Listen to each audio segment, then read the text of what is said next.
Seattle is a city known for many different things. It's home to some of the world's biggest tech companies, famous for its coffee culture, and known as the birthplace of grunge music. But I wanted to see what Seattle is really like beyond those labels. So I spent 48 hours exploring the city myself. And to make the trip more challenging, I decided to pay for everything with crypto, using Tenjin Pay. So let's head to Seattle, the largest city in Washington state with a population of more than 800,000 people. In this episode, I'll explore the city, attend a FIFA match, visit Seattle's main landmarks, and stop by Kurt Cobain's former home, where he spent his final days. And like any journey, this one starts at the hotel. I stayed at the Arctic Club Seattle, a historic hotel built in 1914. The building is an official Seattle landmark and is also listed on the National Register of Historic Places. The Arctic Club was a private social club for Gold Rush veterans and businessmen connected to Alaska and the Pacific Northwest.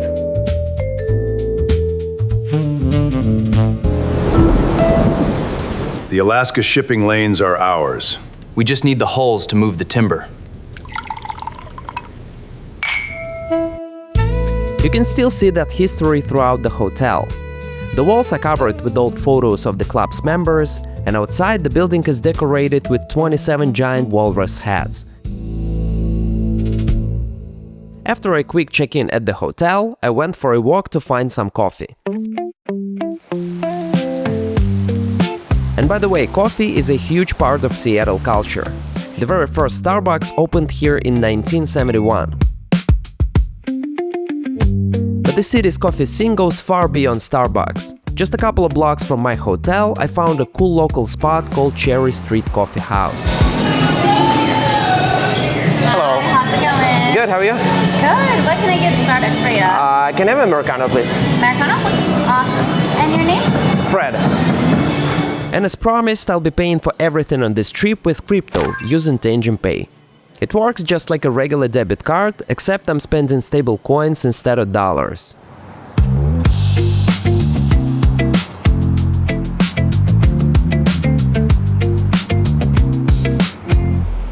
After a quick coffee break, I'm ready to explore Seattle's historic district, starting with Pioneer Square. This is Pioneer Square, Old Seattle. The city started around here.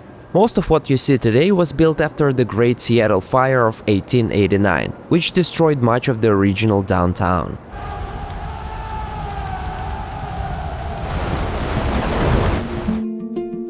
Seattle rebuilt quickly, replacing many of the original wooden buildings with brick and stone. And less than a decade later, Pioneer Square became Seattle's gateway to the Klondike Gold Rush, as prospectors stopped here to buy supplies before heading north to the Yukon. Here in the heart of Pioneer Square, you'll see a 50-foot Telinia totem pole. And nearby is a bronze bust of Chief Seattle. He was a leader of the Duwamish and Suquamish, two native peoples from the Puget Sound region, and Seattle was named after him in 1852.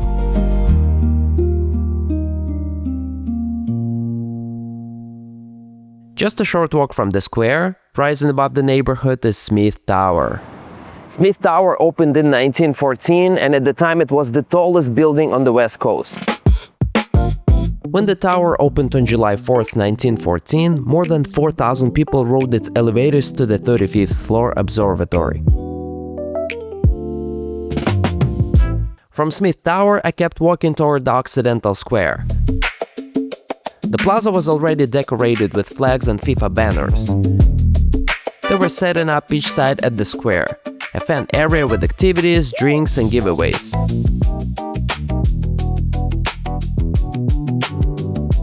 It was still quiet in the morning, but later this place will be filled with soccer fans.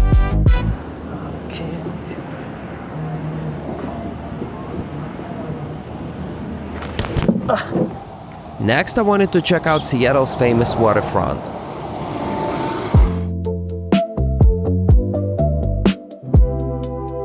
Down by the water, the atmosphere felt peaceful, and I enjoyed some of great views of Elliott Bay and the city. Of course, there were plenty of tourists, but it never felt overcrowded.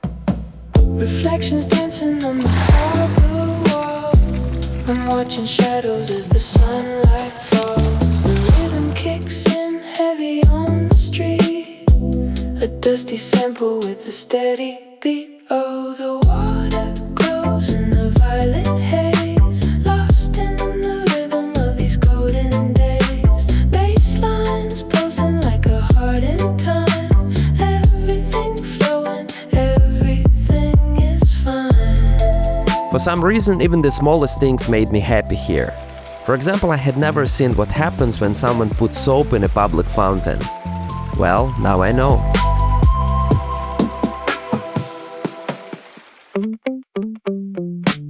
Seattle's waterfront was recently transformed, with new public spaces, wide walking areas, and a protected bike path. Biking is very popular in Seattle, and this path connects the central waterfront with the Elliott Bay Trail farther north, making it easy to explore this part of the city on two wheels. I also passed Coleman Dock, Seattle's main ferry terminal.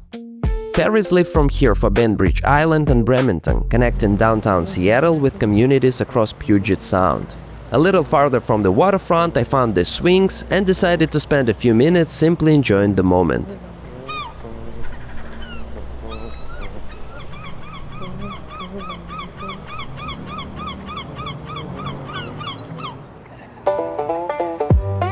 And of course, the closer I got to the Seattle Great Wheel, the more attractions, restaurants, and activities I saw.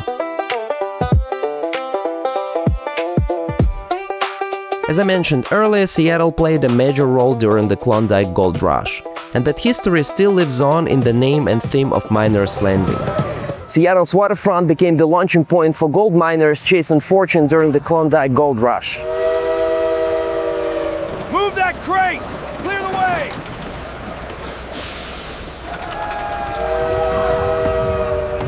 Here on the waterfront, I decided to take a ride on the famous Seattle Great Wheel. And of course, I bought my ticket using Tangent Pay. 2889, please. You can tap right through when you're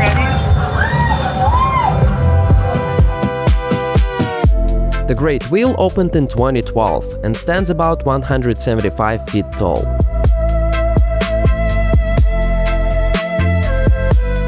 From the top, I had amazing views of downtown Seattle, Elliott Bay, and the waterfront.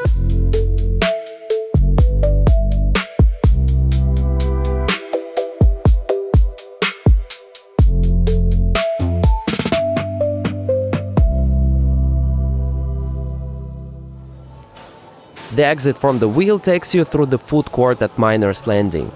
Since it was already lunchtime, I decided to grab a bite at one of the local spots. Hi, can I have a gold digger panini? Full.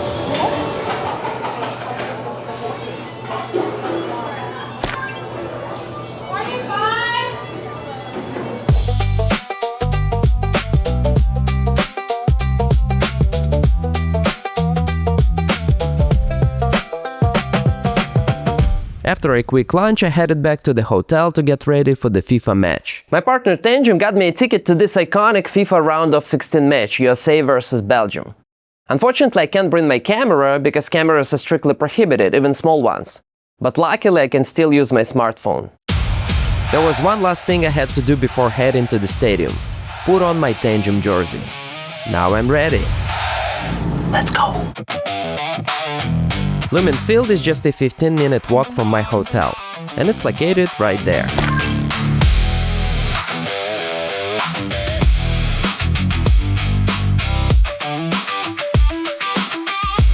The closer I got to the stadium, the more packed the streets became with fans. This is Occidental Square, where I was this morning. Look at it now.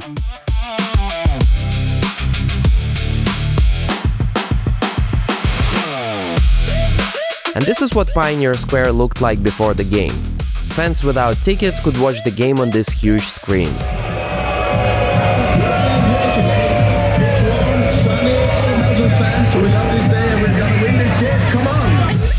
There were thousands of people in the streets, and what was supposed to be a 15-minute walk ended up taking me more than an hour.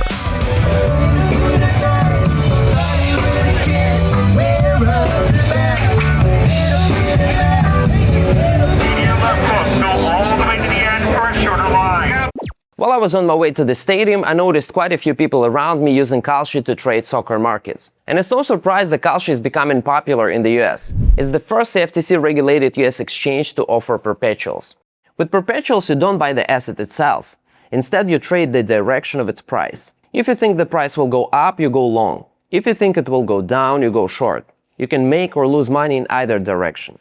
Unlike traditional futures, perpetuals have no expiration date, so you can close your position whenever you choose. You can also use leverage, which can amplify both your gains and your losses.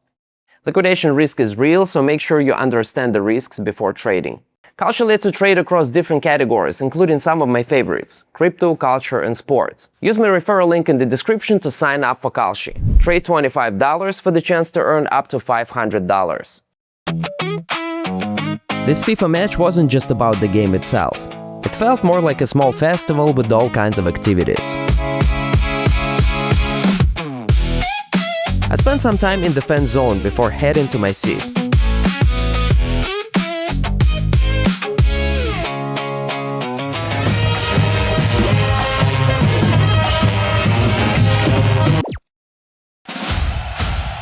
Seattle Stadium is massive. It can hold nearly 67,000 people.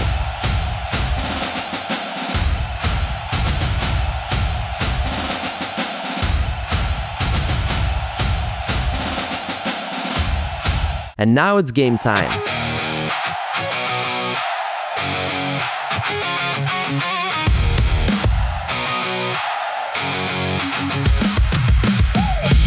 The best moment came when the US scored and the entire stadium came alive. At that point, everyone still had hope. Just feel the energy.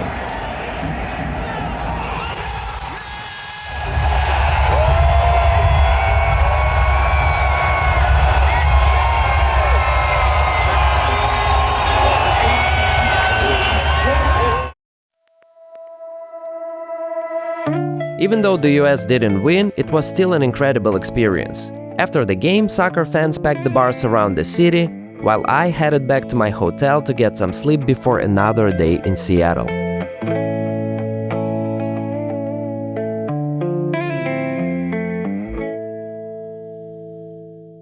The next morning, before checking out of my hotel, I head out to explore downtown. Seattle may not have America's biggest skyline, but it's still impressive, with 53 buildings over 400 feet tall, including 21 that rise above 500 feet. Another thing you notice right away is just how hilly the city is. Seattle describes itself as being built on hills and around water. And it used to be even hillier. Starting in the late 1890s, the city spent more than 3 decades cutting down and eventually removing Denny Hill. In some places, the ground was lowered by an incredible 107 feet.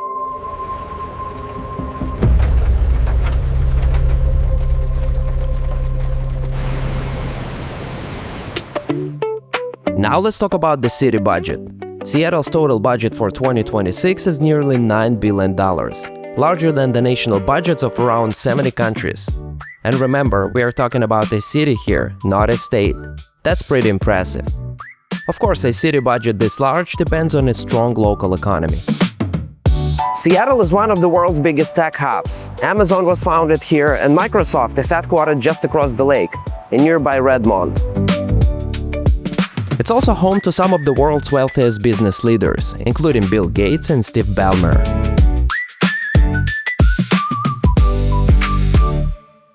You guys already know that I've been paying for everything with crypto in this episode using Tenjin Pay. Tenjin sponsored this trip. But what some of you may not know is that I was talking about Tenjin Pay more than a year ago, before it even launched and long before the sponsorship. And one of the most innovative solutions, in my opinion, that combines hard wallet level security with the ease of a debit card is Tenjin Pay. It gives you a virtual Visa card that lets you spend USDC, while you keep full control of your private keys. The KYC process takes just a few minutes and only applies to the payment account.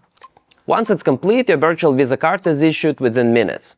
There are no monthly fees or transaction fees. Get a Tenjin Pay for free using my link in the description. Now let's talk about public transportation. Another thing you notice downtown is the network of electric trolley buses. 14 metro routes use overhead electric wires, with a fleet of 175 trolley buses running through the city. But Seattle's most recognizable form of transportation is probably the monorail, so I decided to take a ride.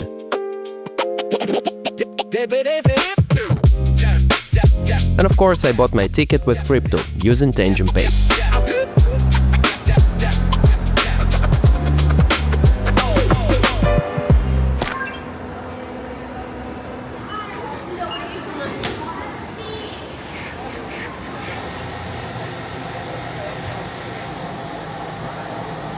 The Seattle Center monorail was built for the 1962 World's Fair, a 6-month international event focused on science, technology, and the future. Tomorrow's rapid transit, here and operating today.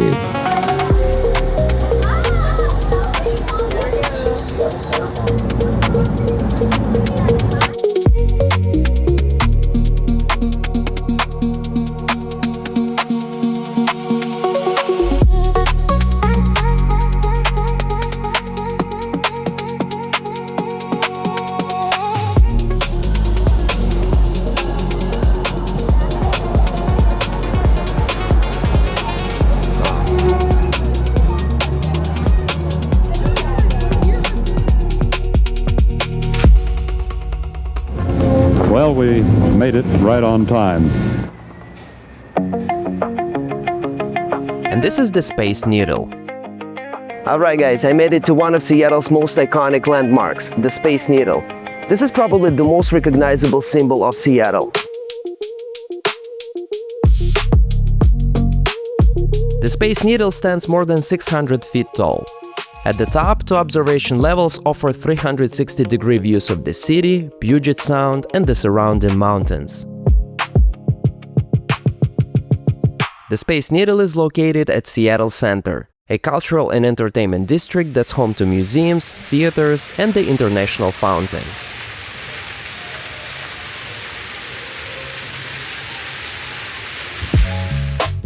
Here at Seattle Center, I stopped by the Armory, a former National Guard building that now serves as a food hall and event space. Since it was already lunchtime, I grabbed a quick bite before continuing to explore the city. Anything on the burger? Pickles, real onion, cheese? Yes. 1995. Tap right here whenever you're ready. All right.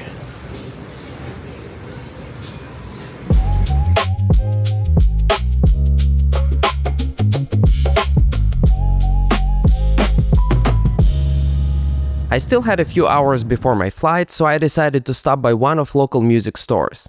But instead of taking a cab, I'll go there by walk, as this is the best way to explore non-touristic parts of the city.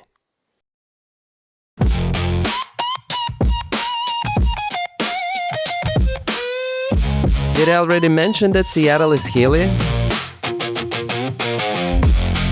And this is the south slope of Queen Anne Hill, known for its historic homes and some of the best views of downtown Seattle. It's one of the city's oldest residential neighborhoods and gets its name from the Queen Anne-style homes, built here in the late 1800s.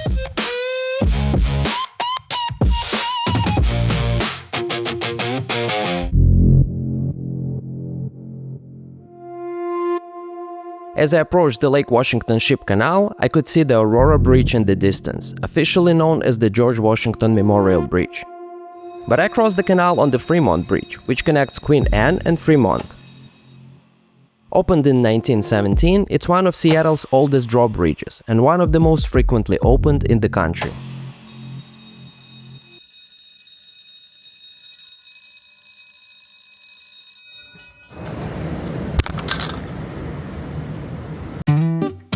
And this is Dusty Strings, a locally owned Seattle music store and school that's been around since 1979.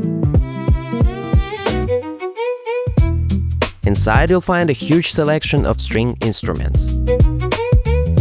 My favorite part was the ukulele section.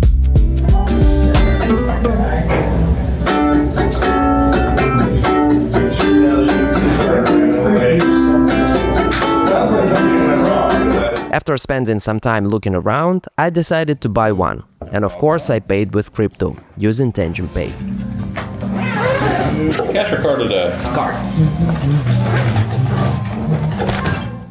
Thank you. Yeah, thanks a lot. Right. While I was in the store, I spotted a Nirvana for ukulele songbook, which reminded me that Seattle is the birthplace of grunge. The genre grew out of the city's underground music scene in the late 1980s, and bands like Nirvana, Pearl Jam, Soundgarden, and Alice in Chains put Seattle at the center of the music world in the early 90s. That gave me the idea of my final stop in Seattle.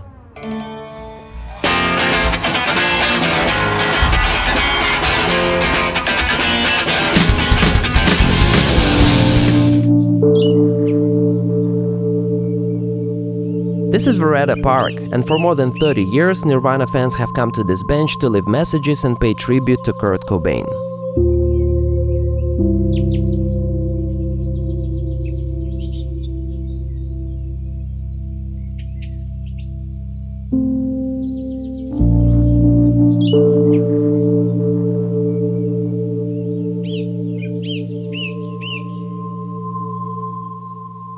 Just behind these trees is Kurt Cobain's former home. It's private property, so I'll be respectful, but I want to show you the fence where Nirvana fans still leave notes and messages.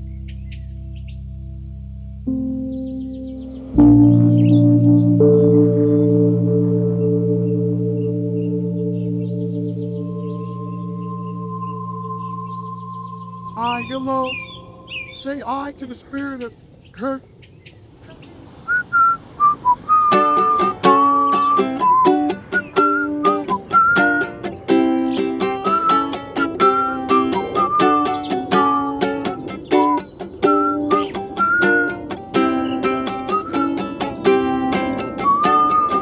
As I played my ukulele, I tried to think of one word that best describes Seattle. From Starbucks and grunge to Microsoft and Amazon, this region has always been a place where big ideas come to life. And I think I found the answer. Seattle is inspiring.